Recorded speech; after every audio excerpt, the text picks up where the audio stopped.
Welcome to the deep dive. Today, we're zeroing in on a really specific piece of gear. It's the Kramer OSP-SM10S Optical SFP plus transceiver pair. Our goal is to kind of unpack how this thing manages high-speed data. We're talking 10 gigs over surprising distances with, well, less fiber than you'd probably expect. So let's get into it. What exactly is an SFP plus transceiver pair? And, why should you care about this particular one from Kramer? Right. Well, it's basically a small module that plugs into network equipment like switches or routers to handle optical signals.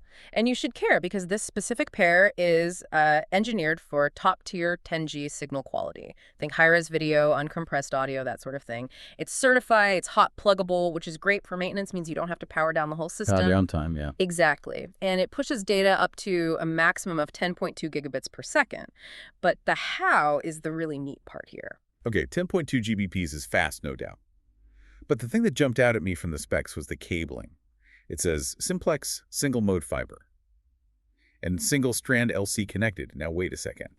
How can one single tiny strand of glass handle sending and receiving 10.2 GBps at the same time? Yes, that's the core innovation here. Usually you need two strands for that, right? One for transmit, one for receive. Typically, yes, especially for these speeds. But this pair uses a clever trick. It's essentially a simplified form of wavelength division multiplexing, or WDM. WD. Okay, how does that work on just one strand? Don't the signals, collide or interfere? You'd think so, but no. It's all about using different colors or wavelengths of light. Think of it like sending two different radio stations over the same airwaves. They don't interfere because they're on different frequencies.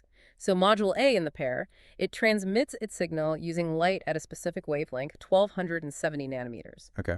But its receiver is designed only to listen for light at a different wavelength, 1330 nanometers. Ah, I see where this is going. So module B does the exact opposite. Precisely. Module B transmits at 1330 millimeter, and its receiver is tuned only to 1270 millimeters. So they're talking past each other on the same fiber, using different colors of light. Exactly right. It allows full duplex, bidirectional communication, 10.2 GBps each way, simultaneously over that single fiber strand. It's quite elegant. Of course, the fiber itself needs to be good quality. That's why they specify single-mode G.652D compliant OFNR fiber. It's designed for this kind of application, minimal signal loss. Right, and that minimal loss ties directly into the distance, doesn't it? The specs mention ultra reach. Yes, that's the payoff for this efficient design. We're talking a maximum distance of 20 kilometers. 20 kilometers, that's what, about 12.4 miles? Mm-hmm. Over that single strand of OS1 single-mode fiber. Think about the applications connecting buildings across a large campus, maybe metro networks, or even just really long runs inside a huge facility. That's impressive reach for AV or network data on just one fiber.